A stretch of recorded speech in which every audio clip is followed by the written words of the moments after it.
오늘의 성경 말씀은 사무엘하 1장 21절부터 27절의 말씀입니다. 구약 성경 370쪽입니다. 길보아의 산들아, 너희 위에는 이제부터 이슬이 내리지 아니하고 비도 내리지 아니할 것이다. 밭에서는 재물에 쓸 곡식도 거둘 수 없을 것이다. 길보아의 산에서 용사들의 방패가 치욕을 당하였고 사울의 방패가 녹슨 채로 버려졌기 때문이다. 원수들을 치고 적들을 무찌를 때에 요나단의 활이 빗나간 일이 없고 사울의 칼이 허공을 친 적이 없다. 사울과 요나단은 살아있을 때에도 그렇게 서로 사랑하여 다정하더니 죽을 때에도 서로 떨어지지 않았구나. 독수리보다도 더 재빠르고 사자보다도 더 힘이 세더니 이스라엘의 딸들아, 너희에게 울긋불긋 화려한 옷을 입혀주고 너희의 옷에 금장식을 달아주던 사울을 애도하며 울어라. 아, 용사들이 전쟁에서 쓰러져 죽었구나. 요나단, 어쩌다가 산 위에서 죽어 있는가. 나의 형 요나단, 형 생각에 나의 마음이 아프오. 형이 나를 그렇게도 아껴주더니 나를 끔찍이 아껴주던 형의 사랑은 여인의 사랑보다도 더 진한 것이었소. 어쩌다가 두 용사가 엎드려졌으며 무기들이 버려져서 쓸모없이 되었는가. 성서에서 요나단의 이름은 우리에게 기억 속에서 늘 다윗의 이름과 더불어 등장을 합니다. 요나단이라고 하는 이름을 호명하는 순간 우리는 즉시 우정이 무엇인지를 삶으로 보여주었던 한 멋진 사나이를 떠올리게 됩니다. 그리고 동시에 그의 절친한 벗이었던 다윗도 떠올리게 됩니다. 그런데 오늘 설교 제목은 아버지와 아들입니다. 벗으로서의 요나단 말고 아들로서의 요나단의 모습을 잠시 생각해 보고 싶기 때문입니다. 우길승천의 기세로 역사의 무대 중심에 등장한 다윗에게 가려지기는 했지만 요나단이야말로 이스라엘 역사에 나타난 용사 중의 용사라고 말할 수 있습니다. 외모와 풍채가 뛰어나고 의젓한 사람을 가리키는 말이 헌헌장부라고 하는 말이 있습니다. 저도 우리의 젊은이들이 정말 씩씩하게 자라나는 그런 모습을 보면 어느 때 마음에 감회가 새로워지면서 어릴 때 그렇게 장난스럽더니 이 아이가 이렇게 헌헌장부가 됐구나 하고 감탄할 때가 있는데 정말로 헌헌장부라고 하는 말에 부끄러움이 없고 손색이 없는 사람이 바로 요나단이었습니다. 그런데 사울의 왕권은 발전된 해안 문명을 누리고 있었던 블레셋에 의해서 늘 위기에 처하곤 했습니다. 백성들은 블레셋의 지배를 거의 숙명처럼 받아들이고 있었습니다. 백성들의 의식 속에 마치 너울처럼 드리워진 블레셋 공포증을 벗어나기 위해서는 한 번쯤 그들에 대한 싸움에서 대승을 거두어야 할 필요가 있었습니다. 하지만 무기도 없었고 물자도 없었고 훈련된 군인들도 없었던 이스라엘이 블레셋을 이겨내기란 여간 어려운 일이 아니었습니다. 바로 이처럼 패배를 기정사실로 받아들이고 있던 그들 앞에 등장한 것이 요나단입니다. 그는 자기의 부관 하나를 데리고 블레셋의 전초 기지를 급습합니다. 요나단이 자기의 부관에게 이렇게 말하죠. 주님께서 도와주시면 승리를 거둘 수도 있다. 주님께서 허락하시는 승리는 군대의 수가 많고 적음에 달려있지 않다라고 말합니다. 그러자 부관은 즉시 무엇이든지 하시고자 하는 대로 하십시오. 무엇을 하시든지 그대로 따르겠습니다 라고 대답합니다. 그래서 두 사람은 바위를 타고 올라가 블레셋의 전초 부대와 치열한 전투를 벌입니다. 그래서 그들은 블레셋의 정예군 20명을 죽였다고 성경이 말하고 있습니다. 성경은 그들이 승리를 거둘 수 있었던 것은 하나님의 공포가 블레셋 진영을 사로잡았기 때문이라고 말합니다. 블레셋 진영이 하나님의 공포로 자중질환에 빠지게 되자 이스라엘 백성들은 없던 용기까지 발휘해서 순식간에 전쟁을 역전시키고 맙니다. 바로 이것이 그들이 블레셋을 벗어날 수도 있다고 하는 가능성의 단초를 마련한 사건이었습니다. 한 사람, 용기 있었던 사람 요나단이 바로 사람들 속에 있는 숙명의 너울을 찢어내고 있었던 것입니다. 요나단은 용감했을 뿐만 아니라 인재를 알아보는 눈도 또한 출중했던 사람입니다. 다윗이 블레셋의 거인 장수인 골리앗을 이기고 사울 앞에 부복했을 때 요나단은 다윗의 사람 때문에 마음이 끌렸습니다. 사무엘상은 그 장면을 이렇게 말하죠. 요나단은 다윗에게 마음이 끌려 마치 제 목숨을 아끼듯 다윗을 아끼는 마음이 생겼다라고 말합니다. 사람을 아끼는 마음이야말로 지도자에게 마땅히 요구되는 덕목일 겁니다.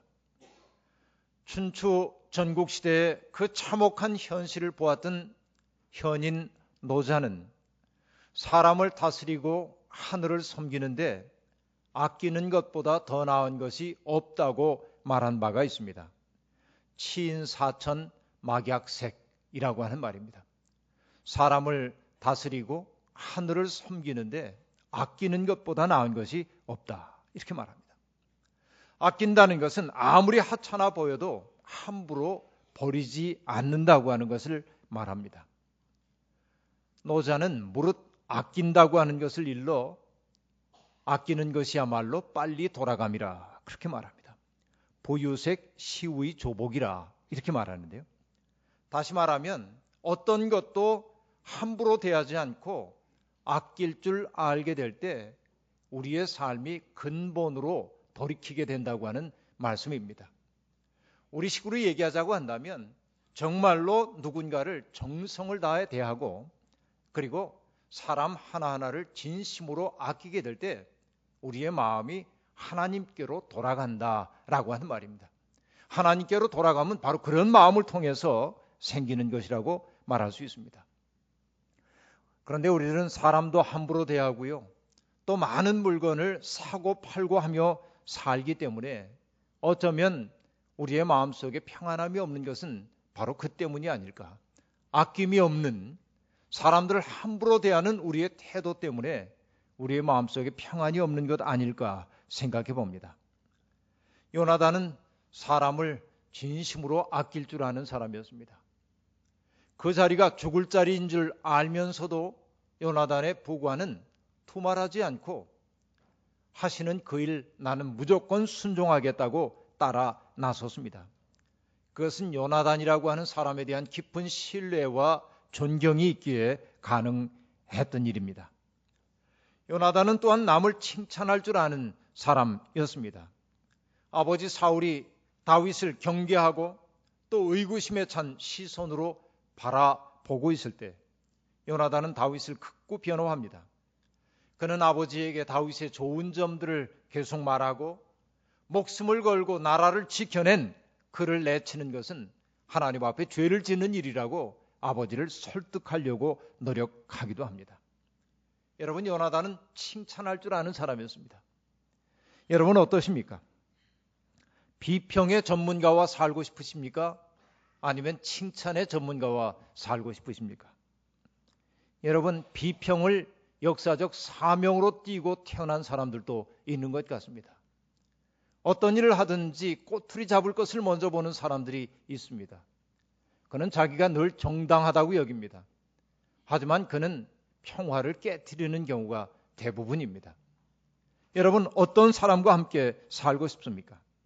어떤 경우에나 흠잡을 때를 먼저 찾는 사람들은 스스로도 불행하고 남들도 불쾌하게 만듭니다. 반면 사심없이 누군가를 칭찬하는 사람을 보면 마음이 절로 흐뭇해지곤 합니다. 똑같은 물을 마셔도 독사는 독을 만들고 소는 우유를 만든다고 합니다. 요나단은 만나는 대상들을 아낄 뿐만 아니라 그 사람의 좋은 점을 사람들 앞에 드러낼 줄도 아는 사람이었습니다. 요나단은 또한 이득보다는 의리를 더 중시하는 사람이었습니다. 우리는 동지적 우애를 나누며 어떤 일을 도모하던 사람들이 사소한 이익 때문에 갈라지는 일들을 너무나 자주 보며 살아왔습니다. 나의 이익이 모든 판단의 근거가 될 때 진리는 질식되고 의로움은 사그러들도록 되어 있습니다. 하지만 요나단은 다윗과의 우정의 맹세를 굳게 지켰습니다. 자기의 이익을 따라, 자기의 편익을 따라 다윗에게 등 돌리지 않았다고 하는 말입니다. 오랫동안 권력의 자리에 앉았던 사울은 사람들의 마음이 다윗에게로 기울고 있음을 불안스레 파악하고는 다윗을 죽이려고 합니다. 요나단이 아버지의 그런 처사에 항의하자 사울은 아들에게 역정을 냅니다.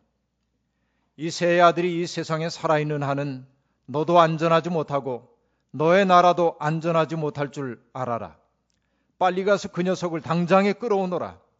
그 녀석은 죽어야 마땅하다. 아버지의 속내를 알게 된 요나단은 슬퍼하며 항의합니다. 그가 무슨 못할 일을 하였기에 죽어야 합니까? 요나단도 아버지의 부당한 처사 때문에 화가 머리끝까지 치밀어 올랐습니다. 하지만 아버지의 그 마음을 알아주지 못하는 아들 때문에 사울도 화가 났습니다. 그래서 그렇게도 아끼는 아들이지만 아들을 향하여 아버지는 창을 겨누기까지 합니다. 리와 의가 부딪히는 순간입니다. 요나단은 그 자리를 박차고 나왔습니다. 아버지가 다윗을 모욕한 것이 너무나 가슴이 아파서 그날 하루 종일 아무것도 먹지 않았다고 성경이 들려줍니다. 그리고 요나단은 다음날 다윗이 숨어있던 은시처를 찾아가서 아버지의 뜻이 확고하니 몸을 피하는 게 낫겠다고 말합니다. 둘은 서로 부둥켜 안고 울었습니다. 성경은 다윗이 더 많이 울었다고 말합니다. 그리고 성경은 이런 간결한 말을 보도합니다. 다윗은 일어나 길을 떠났고 요나단은 성 안으로 들어갔다. 이 승에서의 그들의 인연은 이렇게 끝났습니다. 그들은 다시는 만날 수가 없었습니다. 다윗과 요나단의 우정 이야기에서 사울은 언제나 문제적 인물로 그려집니다. 물론 그 이야기를 기록한 사람들이 사울 왕조에 속한 사람들이 아니라 다윗 왕조에 속한 사람이었기 때문에 전임자에 대해서 부정적으로 묘사하는 것은 사관들의 버릇이라고 말할 수 있겠습니다. 그 때문인지 사울은 권력을 잃지 않기 위해 충성스러운 신하까지도 없애려는 파렴치한 인물로 그려집니다. 혹은 때때로 악신에 들린 광인으로 묘사되기도 합니다. 하지만 사울은 매우 현실적인 정치인이었습니다. 이스라엘 민중들의 든든한 울타리와 같이 그는 한평생을 살았습니다. 그의 최후도 장엄합니다. 블레셋의 침입에 맞서 나라를 지키기 위해 전투에 참여했던 그는 길보아산 전투에서 아들과 함께 장렬한 최후를 맞이하고 맙니다. 이미 노령에 이르렀지만 사울은 안전한 후방에서 전선의 소식만을 기다리는 사람이 되고 싶지 않았습니다. 그는 최전방에 나가 군인들을 독려했습니다. 거기에 비하면 부하들을 전투에 내보내고 부하 장수의 아내인 바세바를 불러들어 정을 통했던 말년의 다윗의 모습은 초라하기 이를 데 없어 보입니다. 사울은 이렇게 백성들의 마음속에 기계에 있는 장수의 모습으로 남아 있습니다. 블레셋 군인이 쏜 화살에 맞은 사울은 자기의 최후가 다가왔음을 직감하고는 무기 담당 병사에게 명령하죠. 내 칼을 뽑아서 나를 찔러라. 저 할례받지 못한 이방인들이 와서 나를 찌르고 능욕하지 못하도록 하여라. 병사는 겁이 났습니다. 그리고 주저합니다. 그러자 사울은 자기의 칼을 뽑아서 그 위에 엎드려 죽음을 맞이했다고 성경이 말하고 있습니다. 길보아산 전투는 그렇게 끝났습니다. 블레셋 사람들은 사울의 목을 베었습니다. 그리고 그의 갑옷을 벗겼습니다. 그리고 블레셋 사방에 전령들을 보내서 자기들이 섬기는 우상들의 신전과 백성들에게 그들이 거둔 대승의 소식을 전하게 했습니다. 그리고 이스라엘과의 싸움에서 궁극적인 승리를 거두었다는 표로 왕인 사울의 갑옷을 아스타롯의 신전에 보관하도록 했습니다. 그리고 목 잘린 사울의 주검을 벳산 성벽에 매달아 놓았습니다. 처절한 최후입니다.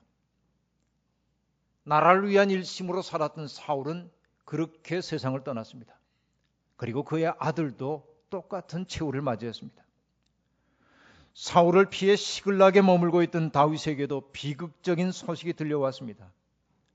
다윗은 사울과 요나단의 죽음을 슬퍼하며 조가를 지어 바쳤습니다. 바로 이것이 오늘 우리가 읽은 본문 말씀입니다. 물론 다윗의 조가는 사울을 지지하는 사람들의 마음을 얻기 위한 정략적 의도에서 지어진 것으로 보는 사람들도 있습니다. 하지만 나는 이 노래에는 어느 정도 다윗의 진정성이 담겨 있다고 봅니다. 왜냐하면 요나단의 죽음은 그에게도 큰 슬픔이었기 때문입니다. 다윗은 용사들의 무덤이 된 길보아 산을 향해 외칩니다. 길보아의 산들아, 너희 위에는 이제부터 이슬이 내리지 아니하고 비도 내리지 아니할 것이다. 밭에서는 재물에 쓸 곡식도 거둘 수 없을 것이다. 길보아의 산에서 용사들의 방패가 치욕을 당하였고 사울의 방패가 녹슨 채로 버려졌기 때문이다. 이것은 길보아 산에 내리는 저주가 아닙니다. 인간사의 무심한 눈길을 보내는 길보아의 산들조차 이스라엘이 겪을 수밖에 없었던 그 참담한 슬픔에 동참해달라고 하는 노래꾼의 초대입니다. 녹슨 채로 버려진 방패의 이미지는 우리에게도 낯설지 않습니다. 그것은 우리의 비목이고 녹슨 철모입니다. 이렇게 다윗은 이스라엘의 패배를 안타까워했습니다. 그런데 우리가 주목해야 하는 것은 다음 대목입니다. 사울과 요나단은 살아있을 때에도 그렇게 서로 사랑하며 다정하더니 죽을 때에도 서로 떨어지지 않았구나.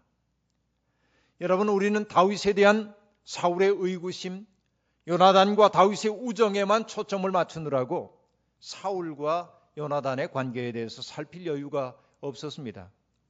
요나단은 아버지와 백성들을 위해 목숨을 내놓고 싸우는 용사였습니다. 하지만 아버지가 그릇된 열정에 사로잡혀 있을 때 그는 아버지에게 바른 말을 서슴지 않았던 아들이기도 합니다. 아버지 하시는 일이 부당한 일이라고, 아버지 하시는 일이 하나님 눈 밖에 날 수밖에 없는 일이라고 그는 항의할 줄도 아는 아들이었습니다. 하지만 끝내 아버지의 마음을 돌이킬 수 없음을 알았을 때도 요나단은 아버지의 곁을 떠나지 않았습니다. 다윗과 부둥켜 안고 우는 요나단의 모습을 상기해 보십시오. 그리고 다윗은 가야 할 길로 갔고 요나단은 아버지에게로 돌아갔습니다. 그리고 마침내 아버지와 함께 죽음의 자리까지도 같이 합니다. 그는 비록 그릇된 사랑이긴 하지만 아버지가 자신을 얼마나 사랑하는지를 잘 압니다. 그렇기에 아버지를 떠날 수 없었습니다. 옳고 그름을 떠나 그는 외로운 아버지의 울타리가 되어드리고 싶었던 것입니다. 이것이 요나단입니다.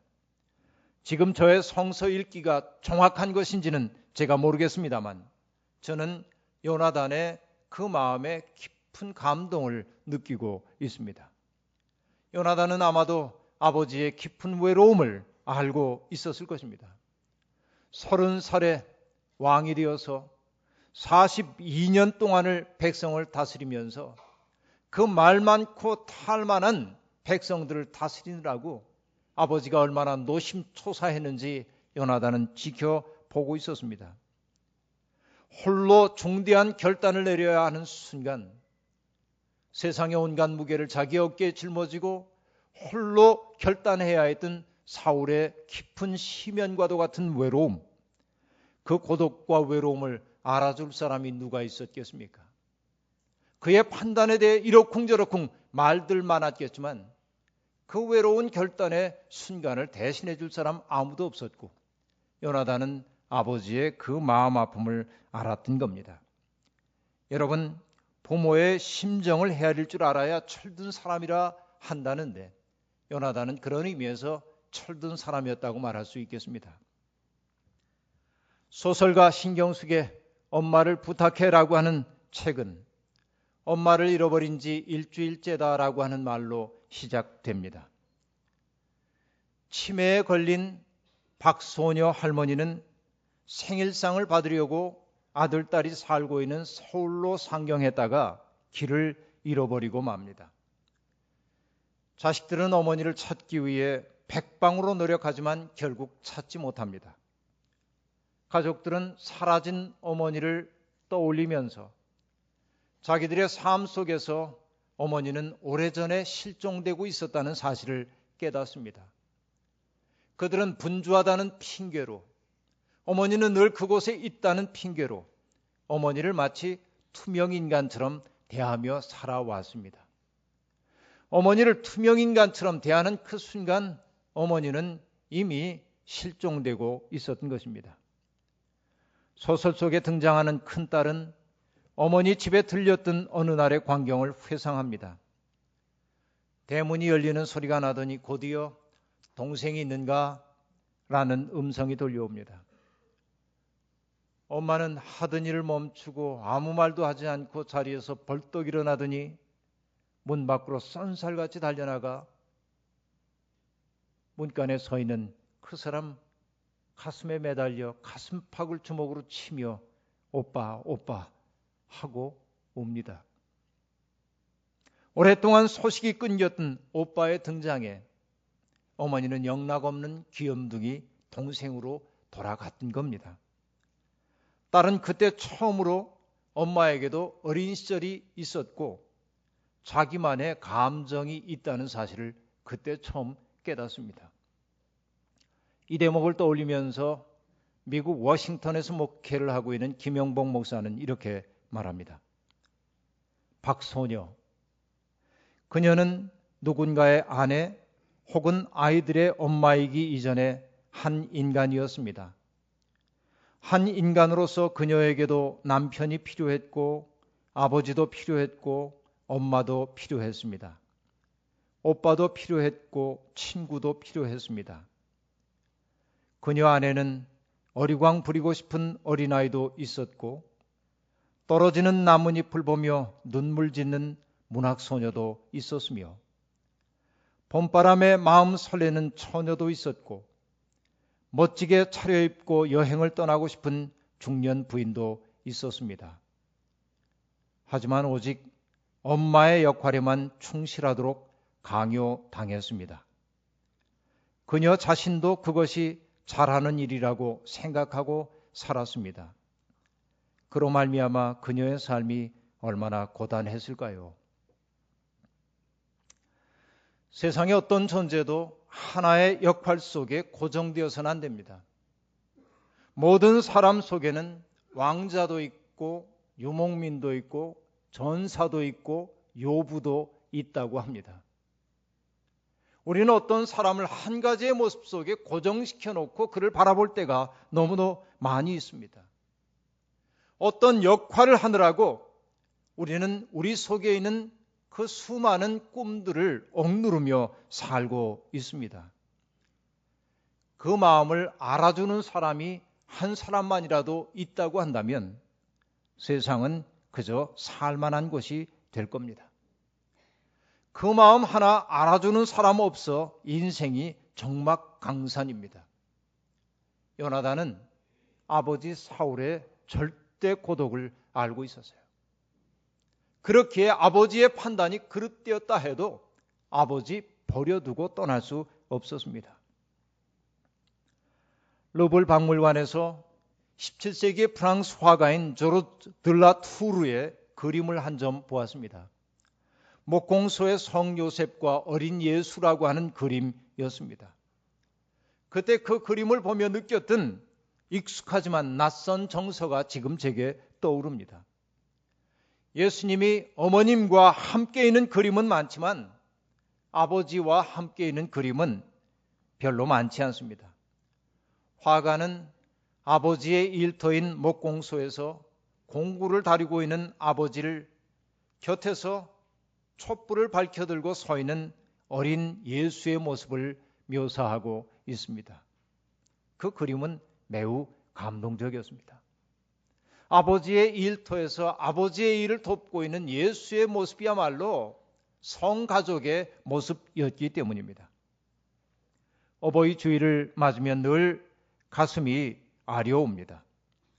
세상이 어지러워져 부모를 바르게 모시는 자식 많지 않습니다. 요나단은 아버지와 생각이 달랐지만 아버지의 곁을 떠나지 않았습니다. 아버지의 생각을 돌려보려고 애원도 해보고 항의도 해보았지만 아버지의 마음속에 있는 약함도 또한 보았습니다. 헌언 장부이고 우정의 가치를 소중히 여겼던 요나단은 말없이 아버지의 울타리가 되어드리고 싶은 아들이기도 했습니다. 그래서 우리는 그에게서 늘 아버지와의 하나됨을 구하며 살았던 예수의 그림자를 보는 것입니다. 가장 가까이 있는 사람들을 사랑하지 않고는 하나님을 사랑할 수 없습니다. 그래서 성경은 부모를 공경하라고 말합니다. 부모를 공경한다는 것은 부모가 우리에게 베푼 것에 대해 감사하는 마음을 갖고 사는 것입니다. 부모를 공경한다는 것은 부모가 스스로를 돌볼 수 없을 때 정성을 다하여 돌보아 드리는 것입니다. 부모를 공경한다고 하는 것은 부모가 내게 해주지 않은 것에 대해서 서운한 감정이나 분노의 감정을 품지 않는 것을 의미합니다. 부모를 공경한다는 것은 부모에게 가족이라고 하는 소속감을 느낄 수 있도록 늘 배려하는 것을 의미합니다. 어버이 공경이야말로 우리의 정신을 근본으로 돌이키게 하는 통로입니다. 여러분, 헌언장부 요나단, 그는 하나님의 뜻이 다윗에게 있음을 알았음에도 불구하고 아버지의 곁에 머물고 아버지와 더불어 죽음을 맞이했습니다. 그래서 우리는 그의 이름을 아름답게 기억합니다. 여러분, 부모님을 공경하는 것이 약속이 있는 첫 계명이랍니다. 다시 한번 우리를 근본으로 돌이키도록 하는 것은 부모에 대한 깊은 사랑과 형제 자매에 대한 우애임을 잊지 말고 여러분 사랑의 사람으로 거듭나는 이 아름다운 계절이 되기를 주의 이름으로 기원합니다. 아멘.